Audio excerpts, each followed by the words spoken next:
Greetings, this is Timothy Halloran. I am your local internet human being, people watcher, life observer extraordinaire. Today is Tuesday, July 23rd, 2019. So congratulations to one and all. You have all recently survived our July 2019 eclipses. We just came out of a solar eclipse in Cancer at the beginning of the month, a lunar eclipse, July 17th. In the last several days, Venus has been forming an opposition along the moon's nodes, opposite to Saturn and Pluto, the 17th to the 21st. Before I begin talking about what's to come, I have heard from so many people these last few weeks, people going through the mill, confronting so many insecurities, so many fears, feeling exhausted, feeling overwhelmed. And so first and foremostly, if you are one of those people, the good news is you are not alone. You are right on time. You are exactly where you are meant to be. And this is the time where these insecurities, via our own positioning in the world, our own sense of security and safety in ourselves, in our relationships to others, in terms of paying the bills, etc., etc. I have heard every situation, scenario that can play out. I've heard so many people are moving, so many people changing careers or leaving a relationship, etc., etc. And so again, the last several videos have really focused upon these themes. And the good news is this eclipse season moon cycle is wrapping up and will come to a close. At the very end of this month, July 31st, we will begin a new moon cycle in Leo. Okay, so this next couple weeks, as we're finishing up July, again, it is somewhat to be anticipated that we're having these experiences of insecurity, again, loneliness, isolation, doubt, a feeling of being disconnected. And so I've heard in so many different ways from so many different people, again, I'm doing the work, I'm focusing on this, and it doesn't really seem to be paying off, or it seems like I'm treading water in the middle of the ocean and I'm going nowhere. If you're having these experiences or feelings, this can partly be due to your sensitivity to the collective. The whole world is having these insecurities and these deep chords struck. There's this kind of earthquake sensation going on very much beneath the surface. And so if you've been feeling more exhausted, if you wake up after falling asleep and you're not feeling good, or you wake up feeling insecure, this can partly be your own connection to the world. So what I am very much inviting and encouraging is, if we're feeling this disheartening, hopeless, heaviness, or catharsis, this can actually be a symptom of your awareness, your sensitivity, and your connection to the world, what other people are feeling, what other people are experiencing. And as I've been saying, and again, all of these recent videos have really been focused on the tools, the techniques, the perspectives to help bring a sense of support. And, I have been stretched awfully thin this last month, as many astrologers are during eclipse season, because everybody feels them. We get twice as busy on the inside and the outside. And so I wish I had many more arms and legs to be able to reach out to all of the people that I've heard from or have reached out to me recently.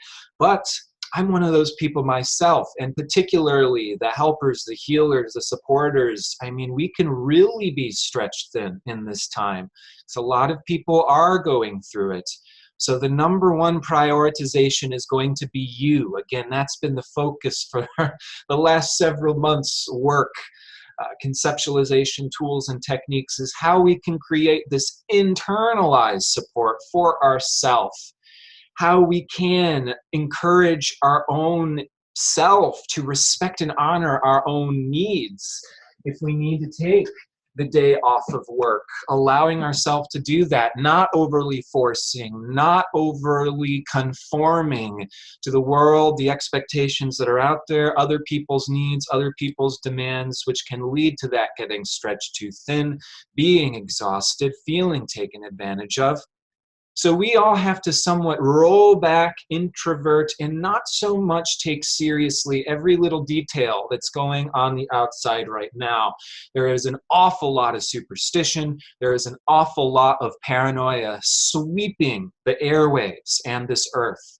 And so it is best to calm down, have a good meal, take a good nap. If we feel that our minds or our nervous system begins to get overwhelmed and start to go a million miles per hour, it may simply be, it is a great indication for us to reapproach these dynamics at a later time, or to just set it down and come back in a fresh new perspective and energy. Now, the beautiful thing is energy can be coming back to us these coming weeks. Yes, in between these moon cycles through the rest of this month, I would think there can be a lot of in between. You know, we're still having to take the time to really rest up from this last month, which could have been very taxing and very exhausting, again, in many different ways. So we're still catching up, okay? We do need to give ourselves this time to refresh, catch up, so we don't get sick or overly exhausted.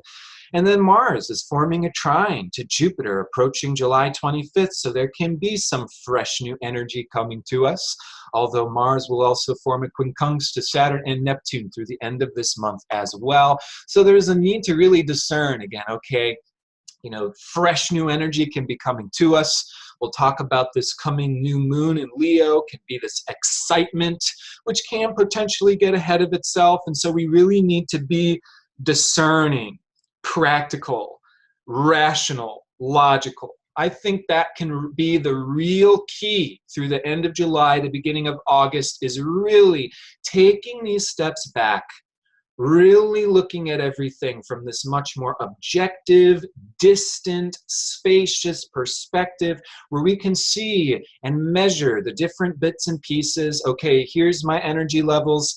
Here's what I'm dealing with on the outside. Here's what I desire to do. Here's what I hope to get to, versus here are the things that I need to get through that maybe I'm not excited about, but is a you know, an expectation. And so these are the things that we can really, really be measuring, weighing, and using our mind to discern how we can find these win-win solutions and not fall back into the old ruts of, oh, well, this is how I have to be, and this is what I have to do things, and the world taught me to prioritize by putting my needs last and taking care of everybody else first. This is a time period where we can use our minds and logic and objectively see there's a huge hole in this, or, you know, there's a huge missing piece, and that would be nice or look nice or sound like if, but we don't have this, that, or the other thing. So, you know, Mercury, our minds can be these, you know, if, then procedures. You know, it's almost like algebra. A plus B equals C. So we have this factor determines this outcome. If we change these factors, how does it change the outcome? So on and so forth. This type of perspective can be very liberating in helping us to recognize, hey, you know what?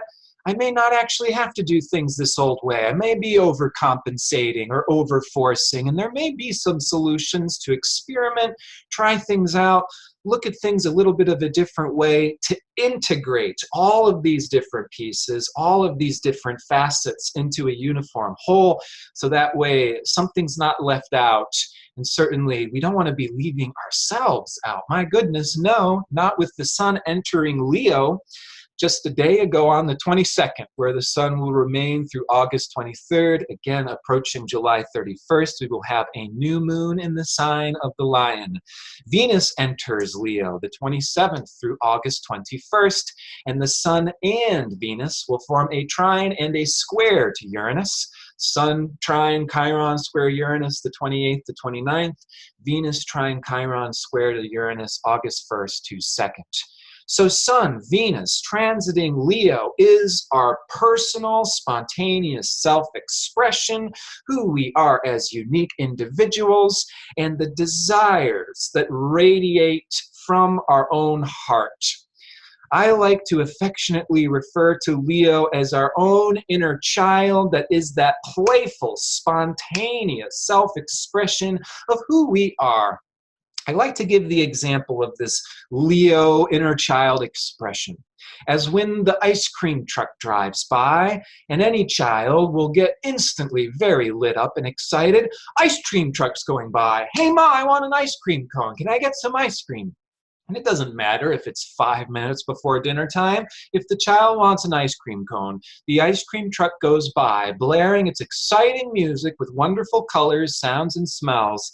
That child gets very excited and spontaneously expresses his desires. Now, this is what really gets shut down throughout many, many, many experiences of the mother or father saying, no, it's 5 minutes before dinner time, and, you know, the boss needs this in at 8 p.m., and you've got this much money in the bank. We get taught to shut down our own spontaneous self-expression in many respects, which really is our heart. Our heart, this innocent sense that life can be an adventure, that life can be fun, that we are here to radiate and share ourselves. This is what Leo is. And so this Sun trying to Chiron and then Venus trying to Chiron can be this opportunity to recognize, you know what? There's this light that's been put on the back burner. There's this inner child that feels isolated or forgotten or wounded or shut out or hurt. Yes, we can be feeling this in our hearts. And the square to Uranus, now there's this desire to liberate, to return to this spontaneity. Yes, I would say the end of July into June, we all get to be emissaries for our own personal healing and for change. We are opening our hearts to the intimacy of how we actually are. This is who I am. This is what I love. This is what I desire. This is my heart's expression.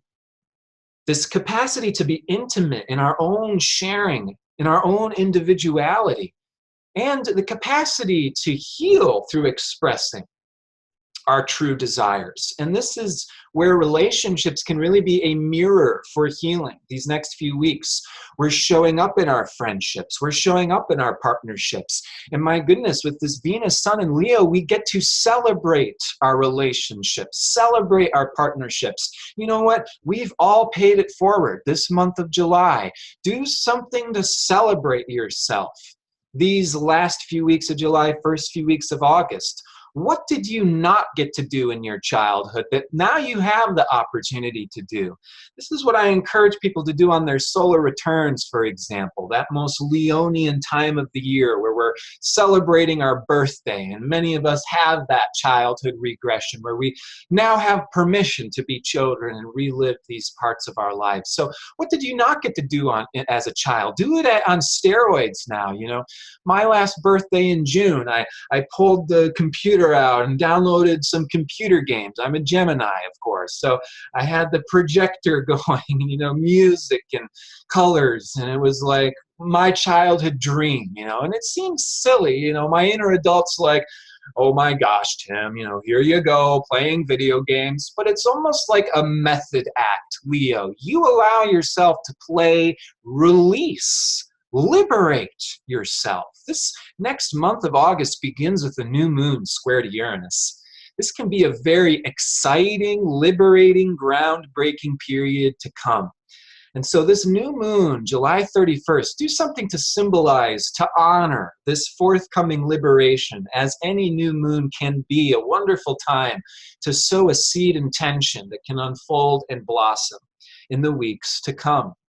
So again, we can be doing this celebrating, healing, bouncing our ideas, letting our inner child out to play, and having the safe support from others to do so, the encouragement to do so, or even having the reflections from others that may be triggering. You know, I don't feel safe to play, or how come I don't feel supported?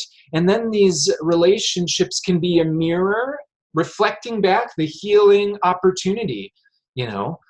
Have I sacrificed some of my inner child because I'm so wound up with taking care of you and your life and your values, and now my inner child needs to have this sense of liberation by going in my own independent direction and doing something that I've put on a back burner for a while? Or if it's all been us, us, us for a long time, and you know what, it feels like we're sticking out like a sore thumb and we're isolated. I would like to have a tribe or a group of people to share these things with. Now the experiment with relationship can be, what's that meeting point? What's that container? What's that community or group look like? Are you going to initiate it yourself? What's your intention that you're bringing into this new way of sharing self and other? So on the day of this new moon, we have a number of asteroids forming exact aspects, giving us some additional hints as to what some of this intention and energy that will be unfolding through August may be. First of all, the partnership asteroid Juno forms a square to asteroid Vesta at the end of this month, the 28th. Well, Vesta deals with our personal focus, personal dedication, devotion, putting our head down, able to bust that stuff out that we're almost obsessed or passionate about, whereas Juno is our relationships, our partnerships, intimacy. Well, here again, we can be working out these dynamics of entanglement or feeling isolated within our relationships, or any themes of self-sacrifice or obsession, by creating new relationship dynamics. And again, there's this ongoing experiment that's opening up the end of July through August. It's about taste testing, sampling what's available. We want to be the mad scientist, mixing the chemicals, seeing what's going to react, what's going to change colors, taking the results down, discovering what's allowing things to move forward. And it is a little bit of a few steps forward, one step back. That is the journey of Uranus, the pioneer, and a lot of groundbreaking discoveries can come out of this experiment that we can be exploring.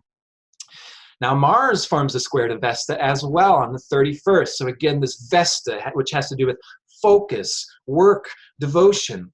How are we able to channel our energy in a way that allows to get stuff done?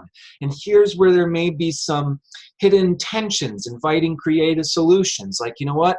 I try to focus on this and it's just not working. My mind wanders. I feel bored. I feel alone. I feel lost.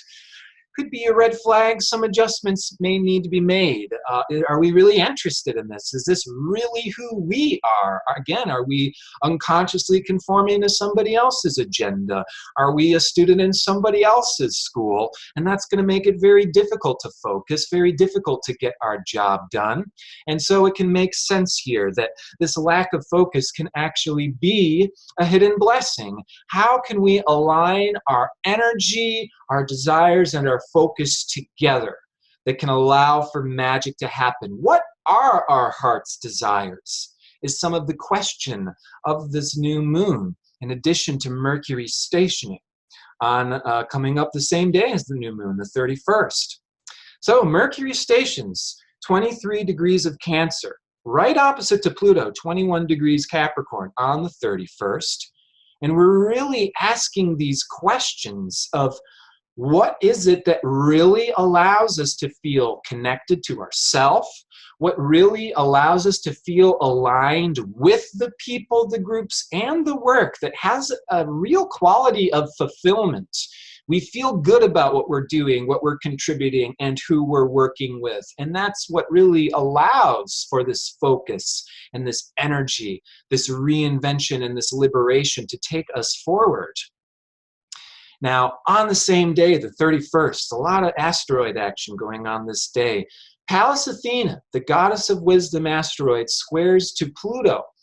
And there's again this theme to also be looking at unconscious material and to really bring in this rationality that is looking at every single little facet, every single dimension, to create a balance between these different worlds, these different facets of life.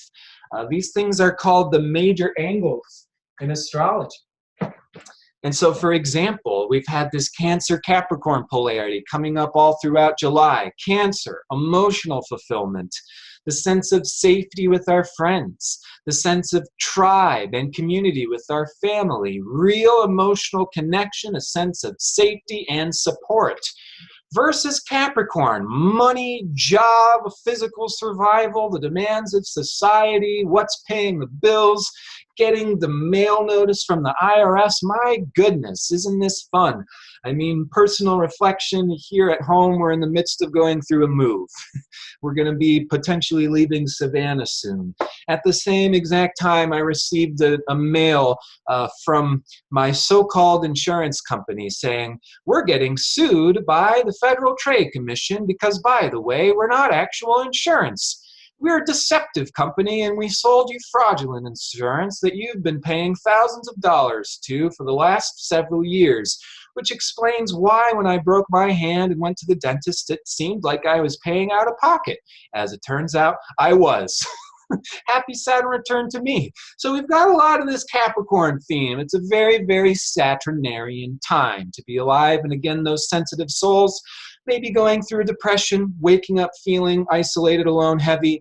You're simply tuned in. You are awake and aware in terms of what this collective dream is experiencing at this time. In this same vein, I consider depression to be a healthy season and cycle. It is not the end of the world. Depression is when we start to introvert. The world loses its flavor, okay? Kind of gray, boring, flatline, tasteless, no excitement. We introvert. It's kind of like we retreat our tentacles in from the outside. And there may be this experience of, hopelessness and coming inside, but this can actually be a part of a creative reset. It's like hitting a reset button. Depressions are the creative jet fuel of the artist, the musician, etc. So depression, heaviness, frustration, anger, loneliness, these things can be used.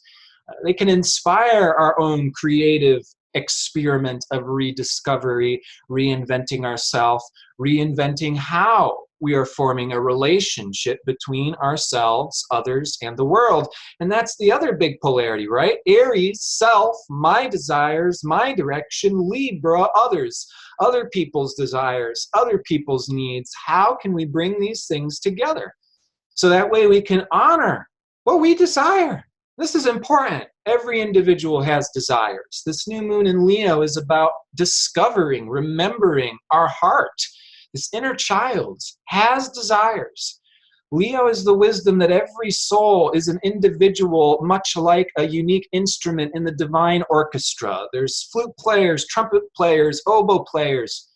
And so it's not like we have to sacrifice our joy of letting it loose on the trumpet or flute because there's an orchestra. No, you play your flute. You release. Let the cat out of the bag. This is Leo. It's releasing. This new moon in Leo square Uranus wants liberation. The same way the sun, the ruler of Leo, spontaneously radiates and releases his sexual energy, impregnating the solar system with life. We are simply liberating and releasing our own heart's desires, letting the cat out of the bag, so to inspire and uplift the hearts of others by liberating our own. So we each have selfish desires, but it's not a problem. It is like the trumpet's player passion for playing the trumpet. So we each have to give permission to ourselves to discover, honor, and liberate our own unique self-expression. This is where maybe this new moon joined with Venus square to Uranus can be a sense of, you know what, I have outgrown a particular group or a particular friendship or a particular relationship dynamic. It may not be the person or who, it may be how we're relating to them. It may be an old lifetime that we've outgrown, and there's a new lifetime just waiting to be born. So this square to Uranus is very much an indication of breaking free. The first quarter square, we also must be aware of the tendency to get a little bit ahead of ourselves. Uranus is the great awakener. Uranus wakes us up to the fact of, you know what, I've been here, I've done that, I'm stuck here, I'm sick of it. Uranus wakes us up to where we've been previously limited, and that creates a restlessness. I like to associate the phrase divine discontent to Uranus. It's like, yeah, where we are is okay, but we could be so much better. So pardon me while I break free. It's like Willy Wonka's great glass elevator breaking up and out. And this elevator can move up, down, lengthwise, longwise, diagonal ways. Uranus reinvents the rules of the game, brings in fundamentally new possibilities that redefine the experience, the purpose of life itself. So Uranus, very, very exciting, very, very excited to break free and get to the new. And we must be patient, calm, and keyword logical, rational enough to discern and harness that jet fuel, that excitement, that passion, that divine discontent, to use it practically. Because this divine discontent, restlessness can get so ahead of itself. We may find ourselves having broken up with our friends, our relationships, our family, halfway across the country to get to Las Vegas before we even know what hit us. And then we recognize, wait a minute, this is not what we actually want at all. This was just an instinctual reaction, which may be telling me something of what I want, but this may not be exactly it. So use Mercury, stationing opposite to Pluto. This is a very powerful rational faculty that we have working for us, the end of July, beginning of August. Passionate, digging beneath the surface. This is like the soul detective. What's really going on here, and how do I really feel? And I gotta say, a bit of this Mercury retrograde stationing in Cancer is what really went on in the past. Like, what was my actual family dynamic? How did that create for myself maybe patterns of doing relationships or patterns of taking care of myself? How are they working, or how are they not working? How may these coping mechanisms formed all the way back in childhood be in the service of my self-expression, or how may they be getting in the way? What attachments, what insecurities may have formed from the past? What attachments, what insecurities may still be unconsciously running in the present, in our relationships, in our jobs, how we get money, how we get security, etc., etc. So be the soul detective. Use your microscope, your stethoscope, your eyeglass to see what's actually going on beneath the surface. Use your powerful mind and observation skills to see the different facets, the different pieces. Here's my inner child, here's my inner adult. Here's my heart's desires, here's what's expected of me. Here's who I am as an individual, here's what I want to share, here's what brings emotional fulfillment, here's what pays the bills. By going back and forth on these seesaws, we can recognize the patterns, see the different influences, and I encourage you all to see these things like magnets. It is objective dynamics, not heroes and supervillains and people, and it's not all personal. So really pull out of the personal into that objective, rational, seeing the magnets, the chemical reactions, A plus B equals C, if then results, and then changing the A, the B, the if, the then, we get different results, and this can be an extremely groundbreaking, liberating period of time. So good news is, wind filling the boat sails, more energy and more momentum coming to us as we enter August. But in the meantime, in the in-between time, respect your bodies, your emotional needs. Run those experiments so you can find out how you can get those needs met and the other needs met. Discover those win-win solutions, and the experiment, the eureka moments, the breakthroughs and amazing discoveries continues to unfold through the month to come. So I'm very much wishing you the best. I don't know if you noticed, I got a brand new camera working. I also have a brand new microphone working. Don't know if I remember to turn that on though. Many, many, many thank yous to the extremely generous Skywalker who donated their GoPro and their microphone setup. Thank you, thank you. I cannot tell you the amount of complaints I've got about my camera and microphone setup. So thank you so much for the donation and for this nice Uranian push into the future. We're finally caught up to 2019, and I look forward to speaking with you all in HD from here on out. For those of you who are interested in my work or what I do this work from your support. Your support is appreciated. My supporters are members of my Patreon page. You can join my Patreon page below. I do monthly Q&As, written horoscopes. I've got a monthly transit calendar, and I'm hoping to bring more. I'm probably going to veer more myself in this more individual self-expression way to come. So thanks for being out there. You're welcome to share your own experience at any point in the comments below, and I look forward to communicating with you all before our next full moon in Aquarius. Take care.